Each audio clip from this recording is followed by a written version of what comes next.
Hello everyone, so we are back with the power of belief system.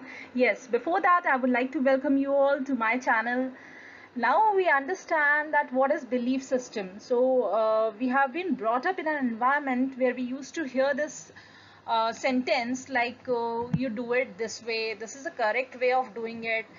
इसे ऐसे करते तो ज़्यादा अच्छा होता और ये करना ठीक नहीं होगा एंड थिंग्स लाइक दैट. तो हमें ये पता चला कि ये करने से ये होता है एंड ये करने से ये नहीं होगा और ये करने का सही तरीका है एंड स्टफ लाइक दैट. उससे हमें ये पता चला, हमारे ब्रेन को सिग्नल मिला कि ये चीज़ें इस तरह से होनी चाहिए. तो ये सब चीज़ें जब हमारे ब्रेन में जाती हैं तो एक बिलीफ सिस्टम हमारा बन जाता है उन चीज़ों को लेकर के. And this is something which shapes और designs our lifes over a period of time. तो एक दिन में नहीं होता है, लेकिन अगर over a period of time repeatedly अगर ये सब कुछ होता है, then it makes a pattern and then it becomes a belief system.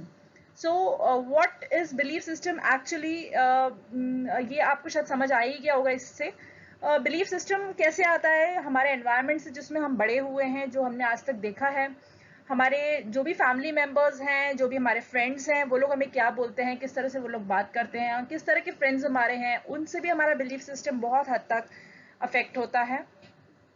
Past experiences हमारी चीज़ों को लेके कैसे रहे हैं. अगर हमने कोई चीज़ की और अगर उस चीज़ में हम ठीक से उसे नहीं कर पाए तो हमारा बिलीफ सिस्टम बनता है कि यार इस तरह से ये काम नहीं होगा and this is not the correct way of doing it. तो अगर बार बार ऐसा होता है तो फिर वो बिलीफ सिस्टम को बना देता है एंड बिलीफ सिस्टम हमारा बड़ा स्ट्रांग हो जाता है. सो बिलीफ सिस्टम हमेशा स्ट्रांग होना ज़रूरी है लाइफ के अंदर. This is important that belief system should be very very strong in life always and always.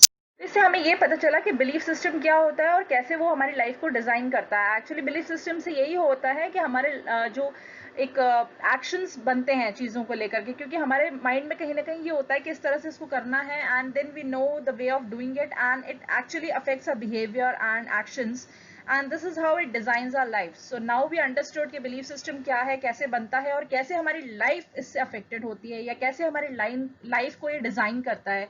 तो ये बहुत ही बेसिक सी चीज़ थी जो हमने अभी समझी है. इसके बाद हमारे को और भी बहुत सारी चीज़ें समझनी होती है बिलीफ सिस्टम को समझने के लिए. Let's take up one by one. So now I give you a situation wherein we have two options to choose from. One is a difficult one and the other one is the easy one. So what do we choose in life? And I believe all of us do it in a similar way. We always try to choose an easy one over a difficult task. And this is because of our comfort zone, this is because of our own preferences, and this could be because we believe कि ये इतने कम time में हम कर सकते हैं, क्योंकि always we have a practice of doing it and we know the concept and the right way of doing it. Difficult वाले को करने में थोड़ा hit and trial तो होता ही है, एंड हिट एंड ट्रायल होने के साथ साथ ये होता है कि वो पता भी नहीं होता कि कब हम लोग उसको एकदम सही हिट कर पाएंगे. But then if we repeatedly do it, and believe me, if we repeatedly do something that makes a pattern in our mind, और अगर हमने डिफिकल्ट टास्क को अगर बहुत इजीली अचीव कर लिया या डिफिकल्ट टास्क को अचीव भी कर लिया, इजीली नहीं भी, हिट एंड ट्रायल कर करके भी अगर हमने अचीव कर लिया, तो उसकी जो सक्सेस होती है ना, वो इजी वाले की सक्सेस से ज्यादा होती है. And why this is so? Because everyone is not doing an easy one. Everyone is not doing a difficult one. हर कोई ये चाहता है कि मैं easy वाला करूं. तो जब हर कोई easy वाला करना चाहता है, तो then you have less number of people with whom you are competing and you are far far away from those people and you are going far ahead of those. तो जब हम इस तरह से करते हैं तो हम लोग वैसे ही यूनिक बन जाते हैं, वैसे ही अपने आप को डिफरेंशिएट कर लेते हैं from the crowd and we are not going along with the crowd. So this is how we differentiate ourselves. So I believe that we should always and always choose difficult over an easy one and try to make it easy and show others also that difficult is not difficult. It's actually the mindset that we have कि ये difficult है, लेकिन अगर belief system को strong कर लेंगे, एक बार दो बार हिट एंड ट्रायल कर करके, we can make a pattern in a mind and this is how it's going to affect a behaviour and it's going to make a succeed in that. तो अभी हमने समझा कि व्हाट इज बिलीफ सिस्टम और कैसे हमारा mind इसको लेता है सिग्नल्स को और कैसे हमारे एक्शंस में सारी सब चीज़ें आती हैं. And now I have a story time. See a big smile on each and everyone's face out there, क्योंकि जब भी स्टोरी की बात आती है ना, तो it reminds of our childhood times, जब हमारी मम्मी या हमारी दादी जी हमको सुनाया करती थी, नानी जी हमको सुनाया करती थी स्टोरीज. एंड वो टाइम होता था कि जब हम इतने छोटे थे, हमें समझ में तो नहीं आता था, बट स्टोरी सुनने का मजा ही कुछ और होता था. तो let me give you a story here. आप it could be possible आपने ये पहले भी सुन रखी होगी, you would have heard it before also, but then ये मुझे अच्छी लगती है इसीलिए I wanted to share it with you. और इंस्पायरिंग तो ऑफ कोर्स है ही, बिलीफ सिस्टम को स्ट्रॉन्ग करने के लिए आपको मैं बताना चाहती हूँ स्टोरी के बारे में. So this story tells of a person who was passing through a area where all these elephants were kept. And how these elephants were kept, they were tied on one side of their leg with the rope to the pillar. और वो रोप छोटा सा था, उसको pillar से उन्होंने tie किया हुआ था, बांधा हुआ था. तो एलिफेंट्स तो इतने ज्यादा पावरफुल होते हैं, दे आर सो स्ट्रॉन्ग, मतलब they have so much of force within them, as we all know कि वो इजीली अगर कुछ भी चाहे तो कर सकते हैं. तो वो रोप तो बहुत छोटी सी थी, उसको तोड़ के आराम से they could have escaped from there. But to his surprise, he saw that none of the elephant was even trying to escape from there. And why this is so? Because they have enormous potential in them and they can do it very easily. But then why they are not doing so? And to his surprise and curiosity, he asked the same question to the owner. तो owner ने उसे क्या reply किया? Owner said कि when they were very small, he used to tie them with the same rope. And at that time, that rope was very, very strong enough to hold them. तो जब वो उसको बांधा करता था उससे, तो वो निकल नहीं पाते थे. And they tried many times to escape from that rope, लेकिन वो कर नहीं पाए. Then over a period of time it made a certain pattern in their mind, और उनको ये पता चला कि this is something that they can not do it, right. This is something that they can not do it. So जब उन्हें ये पता चला they could not do it, सो अब अगर उनको बड़े होने के बाद भी उसी रोप से बांधा गया, so now they have same belief system very strong in their mind right from the childhood that they can not do it.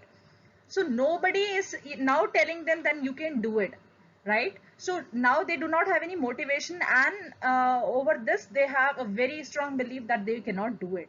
तो जब इस तरह का बिलीफ सिस्टम हमारे माइंड में बहुत स्ट्रांग होता है ना, तो फिर क्या होता है कि we don't even try to do it. And this is what people also tell us around अस.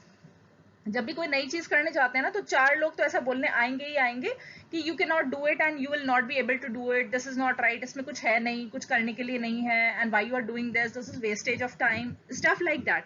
ये सुनने को मिलेगा. And this is something which happens with each and everyone at certain point of time in their lives. तो उस time पे अगर आप उनको ये सुनते रहोगे बार बार, तो it could make a belief system that you are not going to do it. So don't listen much to them.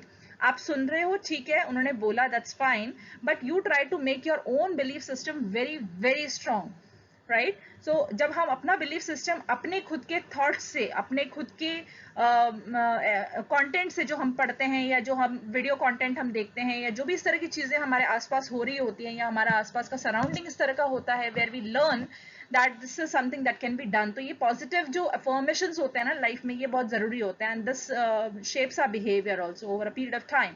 तो ये होना बहुत जरूरी है. अपना बिलीफ सिस्टम को बहुत स्ट्रॉन्ग करने के लिए ये सब चीजें जरूरी है. नेगेटिविटी आएगी, बट देन अगेन मैं अपने हर वीडियो में बोलती हूँ कि नेगेटिविटी से सराउंड होने की जरूरत नहीं है.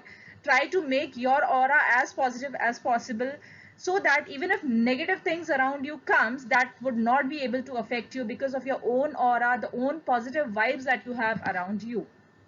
तो हम लोग को अपना ऑरा बहुत स्ट्रॉन्ग करने की जरूरत है.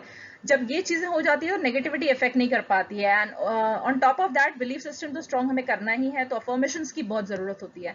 तो हमेशा अपना बिलीफ सिस्टम स्ट्रॉन्ग करना चाहिए. तो what are the few takeaways from the story, I can tell you that. So क्या ऐसा है जो हम इस स्टोरी से सीख सकते हैं? क्योंकि बिकॉज एलिफेंट से जो उन्होंने ट्राई नहीं किया, वो उनका बिलीफ सिस्टम था, right. Now let's have a look at few takeaways from the story. So first is, if we believe, then everything is easy. So it's just the mindset that we have, the belief system that we have, that yes, we can do this, we can easily achieve this. So when we believe this, our mind system, our belief system is such strong enough to hold us to that particular task with such a persistence that we would never ever leave it in between, and we would only and only complete it. So this is how things become easy for us, no matter what all hurdles come in between. जो भी हमारे मुश्किलें आएंगी, हम उसको ऊपर overcome करते रहेंगे, बट हम उसको बीच में छोड़ेंगे नहीं उस टास्क को, because of the belief system which is very very strong in our mind. So this is how this story helps us to understand that. क्योंकि उनका बिलीफ सिस्टम एलिफेंट्स का ये था कि दे कैन नॉट डू इट, क्योंकि belief system इतना strong था, क्योंकि इतने लंबे टाइम से था, तो उन्होंने फिर उसको ट्राई ही नहीं किया, राइट। तो अगर बिलीफ सिस्टम को स्ट्रांग रखोगे, पॉजिटिव रखोगे, तो हमेशा पॉजिटिव चीजें अचीव कर पाओगे लाइफ के अंदर, और everything would be possible. Now the second takeaway from the story is repeated behavior makes a pattern. Yes, because elephant के केस में यही था, उन्होंने बहुत बारी ट्राई किया था जब वो छोटे थे, और उस टाइम पे वो रोप बहुत स्ट्रांग थी और वो लोगों में इतनी ताकत नहीं थी कि दे कुड हैव एस्केप इट। तो रिपीटेड बिहेवियर जब इस तरह का बार बार रहा, बार बार उन्होंने ट्राई किया एंड दे फेल्ड, तो उन्हें ये समझ में आया कि नहीं, अभी ये नहीं हो सकता है, राइट। तो अब क्योंकि उस टाइम पे तो थोड़ा मुश्किल था उनके लिए, लेकिन अगर वो कोशिश करते रहते और अभी भी अगर वो कोशिश करते तो शायद वो उसको इजीली कर लेते, बट टाइम गैप थोड़ा था, and repeated behaviour makes a pattern over a period of time. See, so this is something that we all should do. Repeatedly चीज़ों को ट्राई करते रहना चाहिए, करते रहना चाहिए। हिट एंड ट्रायल भी हो तो कोई बात नहीं, बट देन हमें बीच में छोड़ना नहीं चाहिए किसी भी टास्क को, क्योंकि जिस दिन छोड़ दिया ना, उस दिन हमारे ब्रेन को सिग्नल मिलेगा कि that you can not do it. तो अपने ब्रेन को हम गलत तरीके से या गलत सिग्नल अगर देने लग जाते हैं, तो फिर ब्रेन उसमें डिफरेंशिएट करना उसके लिए मुश्किल हो जाता है कि what is easy and what is difficult, what you can do and what you can not do. हमेशा ब्रेन को ये बताना है कि everything is easy, everything we can do. तो ये एक तरह का पॉजिटिव सिग्नल मिलता है। So let's try difficult and make it easy. So जो भी हम डिफिकल्ट चीजें ट्राई करेंगे लाइफ में, वो इजी हो जाएंगी इवेंचुअली। तो डिफिकल्ट चीजों को करना छोड़ना नहीं चाहिए, and try all difficult stuff which is there in this world and let's make it easy. तो यही कुछ टेक अवेज थे जो मुझे स्टोरी से समझ में आए, and I wanted to share it with you all so that we all can really make our belief system very strong in our lives. Thank you so much for watching this channel, and please don't forget to like, share and subscribe. And if you have anything that you want to share with me, you can do so in the comment box and I'll definitely read them. Thank you.